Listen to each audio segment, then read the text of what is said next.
tala fa po ile tino mo ta po inga le nei tula fa fo mai e tala mo lang ta po inga tala tumua se lia mo le valu se lau tanga ta mo o mo nei sit seni lalo le tula fa fo tau tino le tama ta isanga lue mo le va ia tino mari liu e le monio mo lianga ilo na ia ino tino mari liu ta longa ve vela te o fonga klapu mo skon kalate tu pikele mo Dylan Brown ya fa fo mai al fa lo tele no nei tala fo e se lia mo le valu se lau valu se lau pasu piti tanga ta mo o mo nei sit seni sila I lalo le tula fa fo le sa fa malo se ia November o le tu sanga bo vai e bona fa dia ia le minister mo ta uporo lo toi fale ni sila o le tula fa no fa tanga tanga sa mo patino e ia la tu si teni ni sila ta ave se I lalo le tula fa no si ten sa mo si for a pe se lo vor mo lua e toi tar sanga si teni sila o le fai pulo le party le Greens te ana utiono ta ia fa to ai le tula fa no te fa au fi mo le toi fa fo yo nei si teni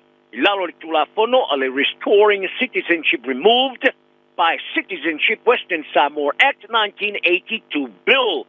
O le tamata e minista o mata upolo lo toi fale Brooke Van Belden tai falia. O le mau o le ta whatananga e mawaisi teni New Zealand wo fui naisi ni umero nyava no le le maua e au fiai male umia lean o le tusfolau New Zealand. O le tulafono o na o la tosa soi foma I le vao le aso tolu me a fei sa lau luas fa. O le aso mo Januari a fei sa lau fast briva e to e tau sanga I nei sitsteni. O le mafine sa fai ngā wenga mo le vavai o tino mari li uri pane mali o le tipene funerals ta tua ia no na faa vale aino a inga faa vau o I la tosa mari liu ma le aia aino la to tino mari liu o ia tau tino le monio lan sul tulafono. Ta wai o Fiona Buckledge ta I tau tino le monio morianga e se furu ma le wha. E le wha masnonga whai tu malo e au kila ni le tae o nei. E au fiai lo na ia ino toenga o tino mali liu, malona maua ino ni tupe I le tau whavalea, I le vao le lima se lau tala, ma le afe tala, ma le siviatu. Lipo ti ai o le tua ngane o Buckledge, o le te fono fo, o le fono whatonu whalo toi whale a mangele ma o tahu. Ia tau anu una nai Nika Buckledge, o ia foi sanga lue I le ngā luenga, sa ba ia ne no whanga mo tanga lau tele le whare whamasino, mo le langa lo ino ne tua fine. Buckledge, sa o fiai le porkalame la uloa le televisa le tipene funerals, o ilo ai o le the Castateers, sa tua ia, I lona whawhauina le o tino mari liu, I tu tono tanga pepa I le la pisi. Na ilo le tu I tu tono pusa maliu, sa tu tongina e la tu ainga whanoa noa, ma tapaina I la to e tongi e tui pui pui o le koviti sumaliva, mo nei tino mari liu, e ulava sa longo I la to whapitoa I le lominga le Herald, I le ise mea whapea e whaia. O le whatono o le whalimaliu o le tipene funeral, ma le li sa whaautu I ai le porkalame le televisia le Francis tipene, e pera telitono a inga sa fia, o ia palasi ai nei ngā o inga so tula whono, o tua I ai lana tangata whai ngā luenga. A longo ai I le Herald, I le ai masona I loa, I se isi eset wai sa fia I nei whainga. Ka ia polomi se le vaso mawai, o le ai whailo ina nei whainga whaala tua. O le whaatamelo sanga o tungalunga mai pui pui ngore tula whono o ai a te tau, I se tūlanga o ni a fianga e whaonu iai, wa langa la ngā e tu samari tula whono fau tangata lau tele. E mo whai ona la tu tau fia ni tangata sul tula whono uailo ai o le citizens arrest laws. O se tula whono o whailo ai le taitai o le loku o le Destiny Church, Brian Tamaki, I le malosas o na whanau naunga I ai. O le vaso nei sa pola polai le minstao whamasnonga Paul Coachsmith, I le tula whono fau. Leo la whatanga I tangata lau tele o na tau fia tangata sul tula whono e pe ona taula ia lea, I le pu e vaino sori ngā tula whono o ngā oinga I whalo loa. O nei swinga, e sa whai joina le sosio le leo, e pe ona ngā tau whaamatala nai o le a māmolu ngā tau sela matianga. Ma whaono o ai ni tūlanga I le manuia, I le mafo whawina. A ia tamaki, ui e talia fia ia nei swinga o le tula whono. Ka ia whaari ai lunga o na upenga of tuse inga le ex I sona tūlanga whaanga e tia ua ia I le swinga. O na olana por kalame ale man up, o le alato maua nai, te tele atu se maros anga nai lo leo leo. Te tūlanga ele o mawhai o na whaia le tūla whono mawhatonunga e pēna I tā wai. A e sa longo ele li lo ia mar whaia onga I le a onga tūla whono I le University o Otago Henry Benson Hope, I le por kalame le checkpoint, O lea whanau naungo tamaki mo nei tūlawhana fou, o se popolenga. O ia tā wai, o se popolenga, ono o so se taimi, o ni kulupu o tangata o le a whaanga e tia, ma wha fiaina, e winga le whaongai no le maa loso le tūlawhano, whaasangai isi tangata. Pari e Benson Pope, o nei toi whaatulanga no tūlawhano o fuafuina, e mata i tūinai, le whaato aia leo so tūlawhano i whaleo loa.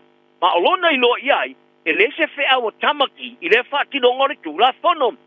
Riso tangata longolango le Destiny Church, o lo whai esu e ngā leo leo. Taru wailo lato Sofia, o le wha moe sa whai le whare tusi tiara tū, o se whai tau ngā tusi mō tamaiti. Ka whātau teia se whapawhine whapia, o se vaenga o le whamana tūngo o le vai aso i tu aingo tangata kei, o ilo ai ole, Pride. O le uruai tangata o whano le ola mai ni misela o Pipisi, West Texas, Amerika, o se tamaiti a onga. O le tamaiti le whaisun tu pipui, e peona tau fia i le mai Lubbock, Texas, e peona whaari ai le suiso upo le taulanga i a Lauren Adams i le vaenga o tālala CNN. E leo talia sui o pisa e fesile winga le matua moni o le tamaititi, iniso whapitauli ilo na ola maloloina. A po tūlanga ila na onga i le whelo inga marau tustala. Sa tali maloi soi fua maloloina i le taulanga i le solulo ni mai aso. O se lua i ola le ua whano le misela tanu mai le lua marilima, ina ua maliu sa tamai ta i Washington. O le numero i lato o ni putia le whamao ni ale awhia le pipiso le misela i Texas is tipo. E o mai le solu o le vasone, o se lausu se laulo so farm i le whao poponga le tosu ma le whao i lato. Te lumai le vai asu ma vai. O le tōtelo i lato ua fia e le vao le lima ma le sfulfitu te sanga. I le whorotanga mo moare ka peneta President Donald Trump ma le utustala e le solulu sa ia pase tuai pesili e winga le pipiso le misela i Texas ia Robert F. Kennedy Jr. Manatua Robert F. Kennedy Jr.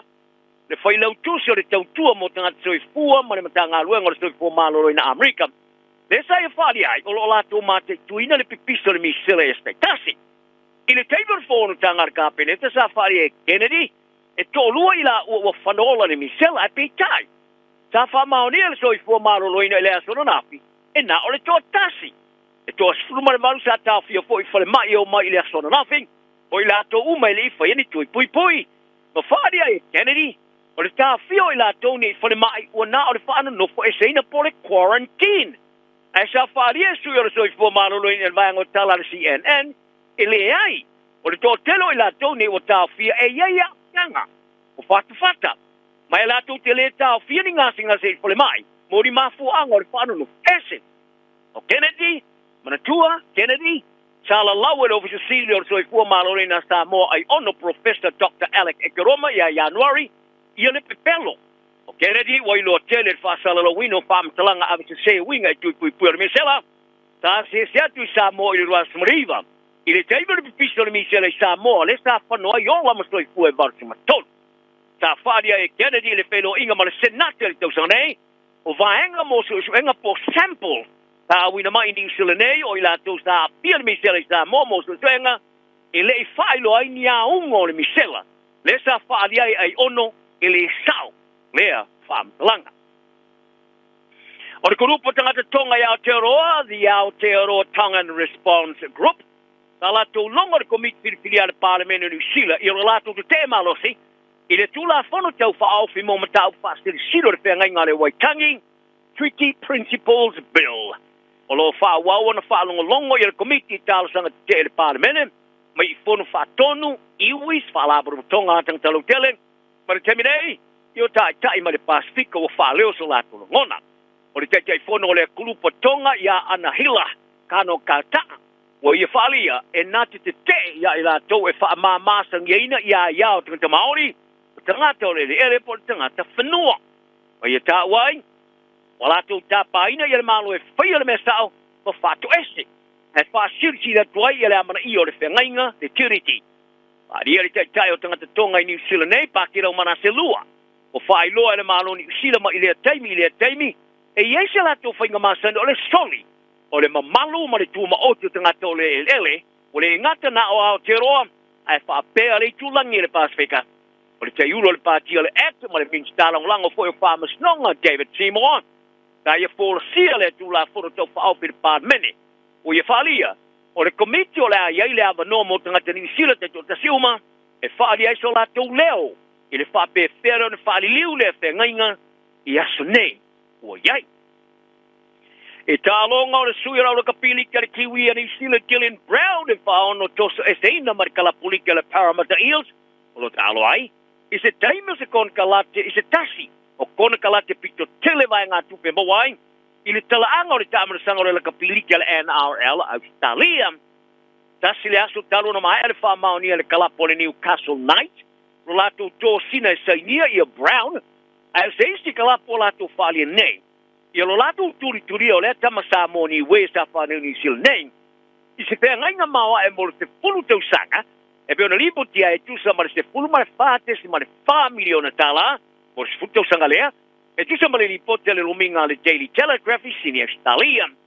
O le kalapulo na lua o lato whaamata uina, a whai ai whaalau te leina lo lato ngoa i le taimio whiutana inga, o le ato e whaauilo i tua le lato tō sina mo le Sainio Brown, e pēr na lipo tia ai.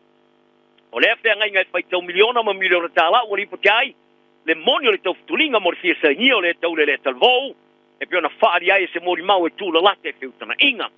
Ta wha mao ni ai le ofisa silo ni Newcastle Knights, Philip Gardner, i le rominga le Sydney Morning Herald, o sa auni ala na kalapu e whinau mo le whenga o miau lavo Brown, e a toro na lusu lima tau sanga le masino Yuri, a whaila e whaiar whai unga Brown e tu umuri ese mo le Eels, mo se whenga inga su tau sanga, o le a wai atulo i a Jason tau malolo o North Queensland, ma tino whasua i ma le aui o le Gold Coast, o na oni tamaia i le NRL, e sainia ni koni kalate mo le te se fulu tau sanga. Sa whailo e lupe sori ai lauri tau se paka e matua i le ai, masana ai tia pe ai sea sa toi wha mamulu ai, pe sa wha mamulu se ai. Tēni le tupua mai le la fusu anga mo le champine rolangi, ma ta tia se le mautono le lumana i o le te mali i sa mo kiwi, i lana tāleni. Ma tupua o peritani o i umia le champine rolangi e pang mama whale IPF, sa toi wha aui mai tua ma le fusu anga ma paka, sa mafu ena toi na nati o na awinane i a Martin Pakole o Congo, mo le whasau ina ai o le taulelei o le panga au tūlo na lua o le fusu anga tele, i le whaunga le vasa Saudi Arabia. Tele noi na porkalame ale the A Real Halloween Show i le vasa nei, a tauti noi e paka, sa ielo na masau salonga e winga de pungai, sa toi whaau ia i tua e te poa, ma ilona te tununga e tu wau, e manao i se la fuso anga ma Alexander Usyk, i le pungai, pari e paka, sa ese lava lona whaalongona sa iaina o toi whaau i tua, talwai, sa iai le taimi o whati te inga, lau tele, e te lava, ua mais, e le hei fo se whaamitalanga moni tu stasia, e po se pepa whaamaoni mai de pomai, e matua le hei fo, i ma se isi lava me whaamaoni ai, e o lava fo i le mai ai ona na fuso anga ma pakole. E le o mautinoa e paka, po feo tati ele lumana e o lana tali ni fuso e pena i whaalia, ai ui taua fo e fia, e na te mau se avano e su ailo na lelei, i se la fuso anga e whaia ma Usyk. Ai o le pamtalanga lupe sori ai la tau se paka i le porklame ale the A Real Halloween Show, e winga de fisiting e no se monio le maa Daniel Dubois, o tali foi taune iai, le tamao Dubois. Ta longo e Stanley Dubois, i le bayango tala ale Talk Sport, i le sululu, ma i fai lo ai le mesa fa alia fo mai winga i lo natari, ai le tau fia fusu. Na i lo le au, i li ina lau pamtalanga i le mai sao sa mapo, ena tu i o tria lo natari, ma i le fusuanga paka, e sa whaali e Stanley, o le toi malosi mai o le champini le polo natari, o solo, ngale lei mai. Ma i ta wai, o tō tonga ilo na tino ua ilo ai o clans, o lo whaua ulava o na matuai, fofola. O le pongai le na wafia i le fiva, ma le vai tele. Politics, ha? Kala nal ne yaso, iai perfile mu i tangta uma, so i fuia.